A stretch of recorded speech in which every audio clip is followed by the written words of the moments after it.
Hello everyone, welcome to our Sparky Education. आज class 10th का आप लोग के लिए केमिस्ट्री का जिसका नाम है अम्ल क्षार तथा लवण, जो आपका चैप्टर में 2 में दिया हुआ है। बिहार बोर्ड के आप हो या यूपी बोर्ड के हो या आप झारखंड बोर्ड के हो या कोई भी बोर्ड से हो, आपको पढ़ना पड़ेगा। इस वीडियो का लेक्चर आज होने वाला है 3। इससे पहले कि लेक्चर 1 नहीं देखे हैं, लेक्चर 2 नहीं देखे हैं, तो सबसे पहले जाके इसी वीडियो के कमेंट्स में लिंक दिया होगा, वहाँ से आप चेक करके देख सकते हो। ठीक है, तो आई लेक्चर 3 में वो क्या हुआ है बिल्कुल समझा के। इस चैप्टर से आपको बहुत नंबर पूछे जाते हैं, इसलिए इसको अच्छा से एक्सप्लेन करने में बता रहा हूँ। ठीक है, देखिए लेक्चर 3 में है कि सर कुछ द्रव का जो आपके एग्जाम में पूछे जाते हैं पीएच मान। कुछ जैसे हो गया द्रव, जैसे बोलेगा देखिए खून का क्या मतलब, रक्त का बोलेगा रक्त का पीएच मान क्या है, तो आपको बताना पड़ेगा कि रक्त का पीएच मान कितना होता है 7.4। इसमें सब बताएंगे, अभी नीचे जो सार ने दिया गया है ये आपको सब बताएंगे, आपको याद हो जाएगा। इसको 10 गो इसमें लाए हैं, 10 से ज़्यादा क्वेश्चन है इसमें, आपके 2 क्वेश्चन एग्जाम में रहेंगे 100%। ठीक है, तो चलिए लेक्चर 3 में अच्छा से समझते हैं। ये पीएच हो गया, ये सब्सटेंस हो गया। ठीक है, पहला आपका नाम है, क्या नाम है इंग्लिश में दिया है GAS, क्या है GASTRIC। क्या हुआ गास्ट्रिक जूस। गैस्ट्रिक जूस मतलब होता है वो हुआ, गैस्ट्रिक जूस मतलब होता है क्या बताइए। तो गैस्ट्रिक जूस मतलब होता है क्या, हिंदी में इसको कहते हैं हम लोग आमाशय रस। क्या कहते हैं आमाशय रस, क्या वो कहते हैं आमाशय रस। तो आमाशय रस का पीएच मान कितना हो गया, तो आमाशय रस का पीएच मतलब कितना हो गया आपका, तो आमाशय रस का पीएच मान आपका हो गया 1.0 यानी कि 1 के बराबर। ठीक है, तो गैस्ट्रिक जूस का पीएच मान कितना हो गया, यानी कि आमाशय रस का पीएच मान कितना हो गया 1.0। याद हो जाएगा, याद करना ही पड़ेगा आपको, एग्जाम में पूछे आते हैं। फिर आ गया लेमन जूस। लेमन जूस मतलब होता है आपका नींबू का पानी, यानी कि नींबू पानी।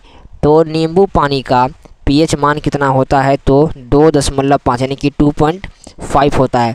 बात समझ में आया, यहाँ से भी आपका 1 नंबर क्लियर, अभी 2 नंबर अब क्लियर हो चुका है। फिर आया विनेगार। तो विनेगार मतलब होता है क्या सर, सिरका। आप नाम सुने होंगे, सिरका में कौन सा पाया जाता है, तो एसिटिक अम्ल पाया जाता है ना। तो सिरका में एसिटिक अम्ल पाया जाता है। तो सिरका का पीएच मान कितना होता है, तो 3.0 होता है। यहाँ इंग्लिश से टाइपिंग हो गया है, माफ़ी चाहता हूँ।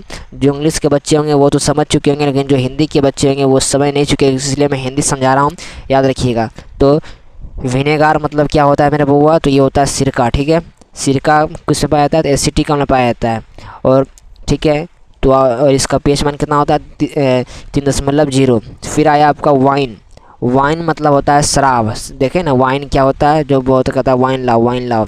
तो वाइन मतलब क्या होता है, शराब होता है। तो शराब का पीएच मान कितना होता है 3.5, और सभी एग्जाम में पूछा गया है। फिर क्या है टोमेटो जूस।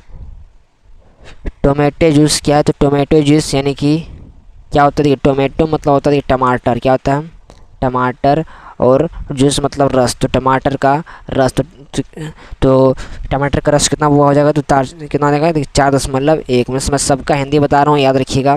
एसिड रेन, बिल्कुल इम्पोर्टेंट प्रश्न यहाँ से 100% एग्जाम में पूछा गया है कि एसिड रेन यानी कि होता है अम्ल वर्षा। क्या होता है अम्ल वर्षा। तो अम्ल वर्षा का पीएच मान होता है 5.6। कितना होता है 5.6 होता है, याद रखिएगा।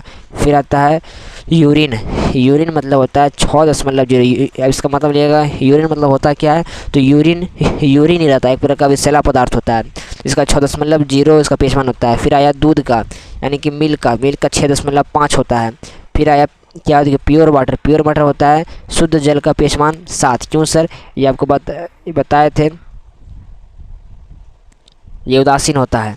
ब्लड मैं बताया था, ब्लड मतलब होता है रक्त, और रक्त का पीएच मान कितना होता है, रक्त का पीएच मान 7.4 होता है। और इस लास्ट क्वेश्चन सारणी का कि सर लाइम वाटर यानी कि नींबू रस का पीएच मान कितना होता है।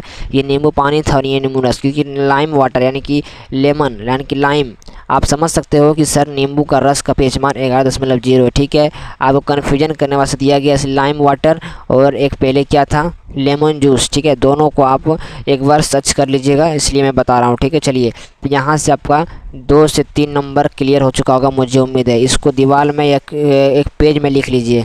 ठीक है, इसके बाद देखिए ये इंपॉर्टेंट क्वेश्चन से आपके एग्जाम में पूछा गया है और बहुत बार पूछा गया है, ठीक है, कि दैनिक जीवन में पीएच का महत्व क्या है। और एग्जाम में यहाँ से इस लेक्चर 3 का इंपॉर्टेंट लेक्चर है बउआ, इसको हर हाल में इसको देखने का प्रयास कीजिएगा। लेक्चर 3 में कोशिश करने का कि प्रयास ख़त्म कर देंगे। तो दैनिक जीवन में पीएच का महत्व क्या है, तो रक्त और हमारे शरीर क्या है, रक्त और हमारे शरीर क्या हुआ, रक्त और हमारे शरीर। तो क्या लिखना है आपको, क्या लिखना है, तो क्या लिखना है आपको, देखिए क्या लिखना है यहाँ से कि हमारा शरीर 7.0 से 7.8 पीएच के प्रास के बीच कार्य करता है। और यहाँ से आपका फिर से 1 नंबर क्लियर हो चुका। विश्वास नहीं हो रहा तो अभी आप जाओ और questions bank model paper check कर लो। ये क्वेश्चंस आपका 100% दिया होगा, इसमें कोई शक की बात नहीं है, क्योंकि मैं जो पढ़ा रहा हूँ वो एग्ज़ाम में आएगा। तो हमारा शरीर पूछेगा क्वेश्चंस में कि हमारा शरीर कितने से कितने बीएच के पीस आपका प्रास के बीच कार्य करता है मेरे बुआ। तो ये 7.0 से 7.8 के बीच कार्य करता है। और यहाँ से आपका 1 नंबर क्लियर हो चुका, ठीक है। तो ऐसा पढ़ाई कीजिए कि सर आपका थ्योरी प्लस कंप्लीट हो, ठीक है। जीवित प्राणी केवल क्या कहता है, जीवित प्राणी यानी कि जीवित प्राणी केवल पीएच प्रास में ही जीवित रह सकते हैं, ठीक है, यानी कि रेंज में ही जीवित रह सकते हैं, ठीक है। अम्ल वर्षा की हानियाँ क्या है देख लीजिए। और यहाँ से जब का पूछेगा 2 नंबर के प्रश्न में पूछेगा कि सर ओजोन परत क्या होता है, ओजोन परत क्या होता है, ओजोन क्या होता है, परावैंगनी किरण किस तरह ओजोन को क्षतिग्रस्त करता है, ये सब पूछता है। तो इसको देख लीजिए कि वर्षा के जल का पीएच मान, यानी कि समझिएगा वर्षा के जल की पीएच मान 5.6 से कम हो जाती है, वह अम्लीय वर्षा कहलाती है। यानी कि वर्षा का जल का पीएच मान जब 5.6 से कम हो जाए तो वो अम्ल वर्षा कहलाती है, ठीक है, यानी कि एसिड रेन कहलाती है। अम्ल वर्षा का जल जब देखिएगा, अम्ल वर्षा का जल जब नदी में प्रवाहित होता है तो नदी के जल का पीएच मान कम हो जाता है और ऐसी नदी में जल जीवधारियों का उत्तरजीवित कठिन हो जाता है। यानी कि जब भी अम्ल वर्षा जब नदी में प्रवाहित कर देंगे ना तो इसका जल का पीएच मान कम हो जाता है। जब जैसे जल का पीएच मान कम हो जाएगा तो नदी में मछली रहता है, जीवाश्म यानी कि जलीय जीवधारियाँ जो भी रहती है उसका उत्तर जीव यानी कि वो इसका जीवन जीना कठिन हो जाता है, यानी कि अम्ल वर्षा के हानि जाइए, ठीक है। मिट्टी की अम्लता ये सब पढ़ लीजिएगा, मैं हेडिंग पढ़ लेता हूँ, ठीक है। मिट्टी की अम्लता, अम्ल माध्यम में भोजन का पचना, ठीक है। और यहाँ से आपका 1 नंबर ये 4था नंबर इंपॉर्टेंट है बुआ कि सर पीएच का महत्व हमारे शरीर अमाशय के, यहाँ समझिएगा पीएच का महत्व हमारे अमाशय से उत्पन्न हाइड्रोक्लोरिक अम्ल भी है, ठीक है। यानी कि पीएच हमारे देखिएगा हाइड्रोक्लोरिक अम्ल में आम पाया था, ठीक है। ये एक विशिष्ट पीएच पर उत्तर पेट से बना एक, पढ़िएगा ध्यान से, यह भी एक विशिष्ट पीएच पर उदर पेट को बिना हानि पहुंचाए भोजन के पाचन में सहायता करता है। सामान्यतः हमारे उदर का पीएच मान लगभग 1.5 से 3.20 के पास करता है। और यहाँ से आपका बिल्कुल कांस्टेंट है, ठीक है। ये सब पढ़ लीजिएगा लेक्चर्स में, ठीक है। पीडीएफ लेने का प्रयास कीजिएगा, जो नंबर दिख रहा है ना इस पीडीएफ को, जो इंपॉर्टेंट होगा लेक्चर में वही पढ़ा रहा हूँ, ठीक है। और देखिए दंत क्षय मतलब होता है आपके एग्जाम पूछेगा यहाँ से 1 नंबर कि सर बताए थे पहले के लेक्चर में कि सर टूथपेस्ट क्या है, अम्ल है या क्षार है, तो बोलिएगा क्षार है। देखिए यहाँ लिखा होगा सामान्यतः मुंह का पीएच मान कितना होता है, तो 5.5 होता है। यहाँ से भी 1 नंबर क्लियर हो चुका कि पूछेगा कि मुंह का पीएच मान कितना होता है मेरा बुआ, तो 5.5 होता है। फिर पूछेगा कि इसका पीएच मान 5.5 से कम हो जाए तो दंत क्षय प्रारंभ हो जाता है, बोलेगा दंत क्षय किसे कहते हैं, तो 2 नंबर पूछा गया है, ये नहीं कि मैं अपने बताया, पूछा गया है, जाके उठाओ। तो दंत क्षय मतलब होता है कि जिसका पीएच मान 5.5 से कम हो जाए तो उसे दंत क्षय प्रारंभ हो जाता है। और दांतों का जो रहता है इनेमेल होता है कैल्शियम फॉस्फेट को बना होता है, ठीक है। यानी कि पूछेगा कि दांतों का इनेमेल किसका बना रहता है, तो बोलेगा कैल्शियम फॉस्फेट का बना होता है।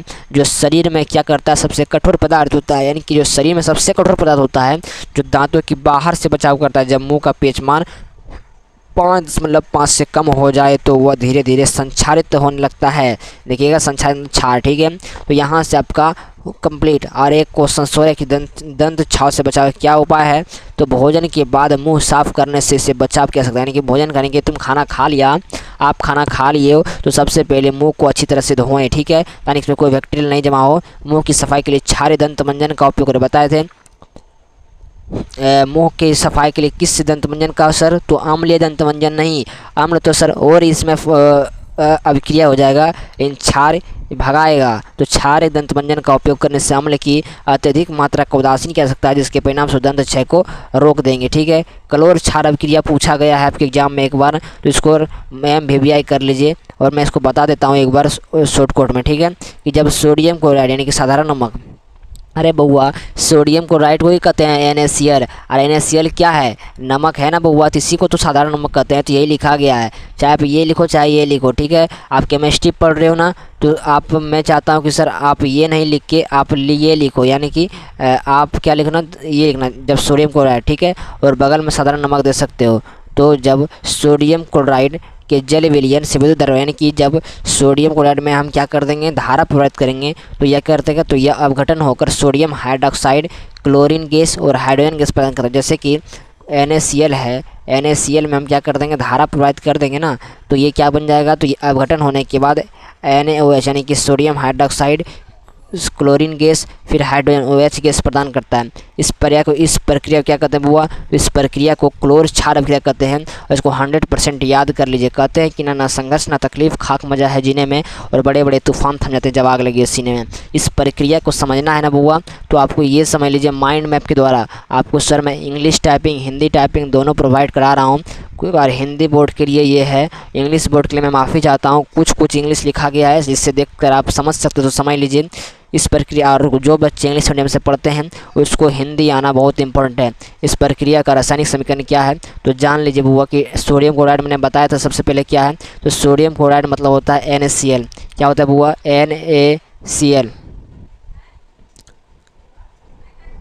NaCl प्लस 2H2O, तो 2NOH और Cl2 प्लस H2O। ठीक है, तो बात समझ में आया आपको, यहाँ से आपका कंप्लीट। सोडियम क्लोराइड का विद्युत अपघटन, हाँ यहाँ से पूछा जाता है कि जब सोडियम क्लोराइड, देखिए बार बार ये स्क्रीनशॉट हो रहा है, माफ़ी चाहता हूँ। चलिए, जब सोडियम क्लोराइड के जल विलयन में विद्युत धारा, यानी कि सोडियम क्लोराइड में जब हम धारा प्रवाहित कर देंगे, तो इसके एनोड से क्लोरीन गैस और कैथोड में हाइड्रोजन गैस उत्पन्न करता है। ठीक है, यानी कि एनोड से क्लोरीन गैस मुक्त करेगा और हाइड्रोजन, कैथोड से हाइड्रोजन गैस मुक्त करता है। इसी को हम लोग पास होते हैं। ठीक है, तो क्लोर क्षार के उत्पाद क्या है, तो क्लोर क्षार के उत्पाद सोडियम हाइड्रोक्साइड है, क्लोरीन गैस है और हाइड्रोजन गैस है। फिर सोडियम हाइड्रोक्साइड का उपयोग जान लीजिए पॉइंट बाय पॉइंट। इसका उपयोग धातुओं के जो हटाता है, जंग जो होता है ना, इसी को हटाते हैं, जिससे हम लोग कहते हैं ग्रीज। ठीक है, ग्रीज कहते हैं। तो साबुन अपमार्जक बनाने में किया जाता है, इसका उपयोग कागज बनाने में भी किया जाता है, और इसका उपयोग कृत्रिम फाइबर बनाने में भी किया जाता है। फिर क्लोरीन गैस का उपयोग जान लीजिए, क्लोरीन गैस का उपयोग जल की स्वच्छता के लिए किया जाता है, यानी कि क्लोरीन गैस जल की स्वच्छता, यानी कि जो कोई जल गंदा है तो इसमें क्लोरीन गैस का छिड़काव कर देंगे तो वो अत्यधिक वो साफ़ कर देता है, स्वच्छ कर देता है। ठीक है, स्विमिंग पूल में देखिए क्लोरीन गैस, देखिएगा स्विमिंग पूल क्या होता है, स्विमिंग पूल देखिएगा इसका रंग ही होता है नीला। कैसे होता है सर, ये अपरूपी नहीं है, बल्कि ये क्लोरीन गैस का ही कमाल होता है, इसमें कोई भी बैक्टीरियल जमा नहीं रहता है। ठीक है, PVC यानी बताए थे PVC और FC यानी कि PVC यानी कि CFC मतलब होता है क्लोरोफ्लोरोकार्बन, और कीटनाशक बनाने में किया जाता है। ठीक है, और इसका उपयोग रोगाणुनाशक बनाने में किया जाता है। बात समझ में आई। और हाइड्रोजन गैस का देख लीजिए कितना अच्छा से यहाँ डायग्राम बना हुआ है। इसका उपयोग ईंधन, और पूछेगा ऑब्जेक्टिव में कि सर किसके लिए किस ईंधन में किस गैस का उपयोग होता है, तो सर हाइड्रोजन गैस का उपयोग होता है। लेक्चर 3 बहुत इंपॉर्टेंट है, तो इसका उपयोग ईंधन के लिए किया जाता है। इसका उपयोग मार्गिन बनाने के लिए किया जाता है, और इसका उपयोग खाद के लिए, अमोनिया बनाने के लिए किया जाता है। ठीक है, इस डायग्राम को आप चेक कीजिए, डायग्राम कितना अच्छा से बनाए, डायग्राम बहुत ही तेज है। ठीक है, और बहुत ही इम्पोर्टेंट है।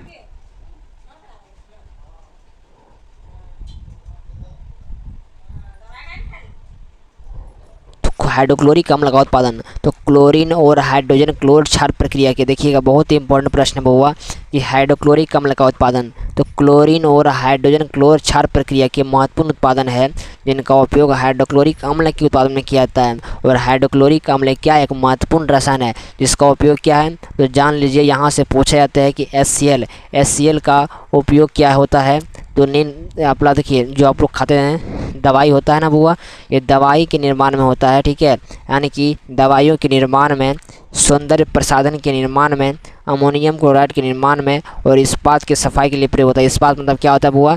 इस्पात मतलब होता है लोहा, ठीक है। इसको समझने का प्रयास कीजिएगा, आपका एक बहुत भी इम्पोर्टेंट है और ये महा इम्पोर्टेंट है, यानी कि एम भी भैया इसको मान लो। और यहाँ से हर साल आपके एग्जाम पूछे जाते हैं। इस यार आप समझिएगा सर ये किस बोर्ड का है, तो आप जानते हो कि sir Bihar board, UP board, Chhattisgarh board, RBC यानी कि राजस्थान बोर्ड, कोई भी बोर्ड से आप ऑल इंडिया में, तो आपका जो चैप्टर होता है वो सभी चैप्टर का एक क्वेश्चन होता है, एक ही होता है। चाहे आप मैथ पढ़ो, चाहे साइंस पढ़ो, साइंस में केमिस्ट्री, फिजिक्स, बायो जो भी पढ़ो, आपका सबका सिलेबस एक ही होता है। कुछ कुछ सिलेबस हटा हुआ रहता है तो मैं बता दूंगा, लेकिन ये सब आपका चैप्टर का जड़ होता है, इसलिए इसको देखना ही पड़ेगा। तो विरंजक चूर्ण जिसे हम कहते हैं CaOCl2, ठीक है। तो CaOCl2 यानी कि calcium oxide plus chlorine oxide, ठीक है। तो देखिए इसे क्या कहते हैं हिंदी से, देखिए बहुत बार स्क्रीन शॉट ले रहा है ये, कोई बात नहीं। तो क्या कहते हैं, देखिए प्रोडक्शन ऑफ ब्लीचिंग पाउडर, जिसे हम लोग कहते हैं विरंजक चूर्ण। तो ब्लीचिंग पाउडर कहते हैं इसको क्या कहते हैं, तो इसका इंग्लिश नाम है इसको कहते हैं ब्लीचिंग पाउडर, लेकिन हिंदी में कहते हैं विरंजक चूर्ण का उत्पादन।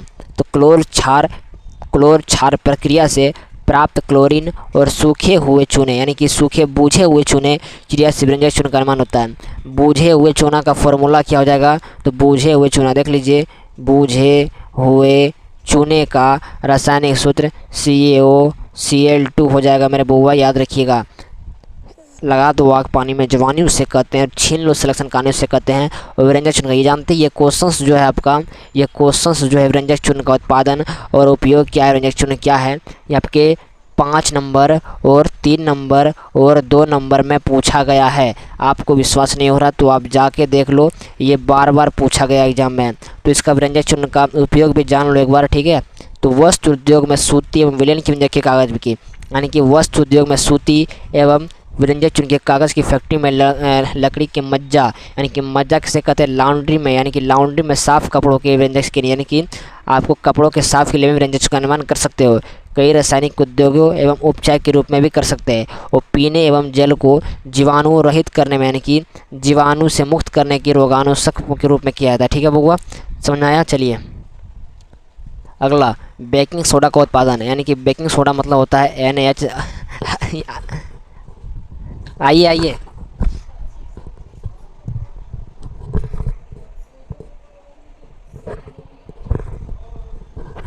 ठीक है। तो चलिए बेकिंग सोडा का उत्पादन समझ में आ गया। और अगला लेक्चर आपका ये होगा, ठीक है, आपका लेक्चर 4 में होगा ये। लेक्चर 3 के साथ रहते हैं। Thanks for watching this video all of you bye दोस्तों, जय हिंद।